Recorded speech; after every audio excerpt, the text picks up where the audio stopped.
നബിയെ ബഹുമാനിക്കുന്നവരാണ് വിജയികൾ, അവരാണ് മോചിതർ, അവരാണ് വിജയികൾ, അവരാണ് മുസ്ലിമീങ്ങൾ, അവരാണ് മുഅ്മിനീങ്ങൾ. എന്നാൽ പുത്തൻവാദികൾ എന്ത് ചെയ്തു? പുത്തൻവാദികൾ മുഹമ്മദ് നബി സല്ലല്ലാഹു അലൈഹി വസല്ലം തങ്ങളെ അപമാനിക്കുന്നു, നബിയെ അപമാനിക്കുന്നു. ഔലിയാക്കളുടെ, ഔലിയാക്കന്മാരുടെ, സ്വാലിഹീങ്ങളുടെ, ശുഹദാക്കളുടെ മാർഗം വിട്ടിട്ട് പുത്തൻവാദങ്ങളിലേക്ക് ഇന്ന് സമൂഹം വ്യാപകമായിരിക്കുകയാണ്. സമൂഹം മഹാന്മാരെ അനാദരിക്കുകയാണ്, മഹാന്മാരെ നിന്ദിക്കുന്ന അവസ്ഥയിലേക്ക് എത്തി. ഏതുവരെ എന്നറിയാമോ? മഹാനായ മുത്തു മുഹമ്മദ് മുസ്തഫ നബി കരീം സല്ലല്ലാഹു അലൈഹി വസല്ലം ഈ ലോകത്ത് ലാ ഇലാഹ ഇല്ലല്ലാഹ്ക്ക് വേണ്ടി ജീവിച്ചു, ലാ ഇലാഹ ഇല്ലല്ലാഹ്ക്ക് വേണ്ടി മരിച്ചു. മരണ സന്ദർഭത്തിൽ പോലും അവിടുന്ന് ലാ ഇലാഹ ഇല്ലല്ലാഹയെ കുറിച്ച് നമുക്ക് ഓർമ്മ നൽകി.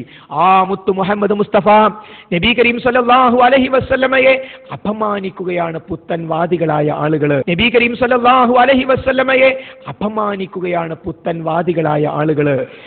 കേട്ടില്ലേ? പുത്തൻവാദികളായ ആളുകൾ മുഹമ്മദ് നബിയെ അപമാനിക്കുകയാണ്.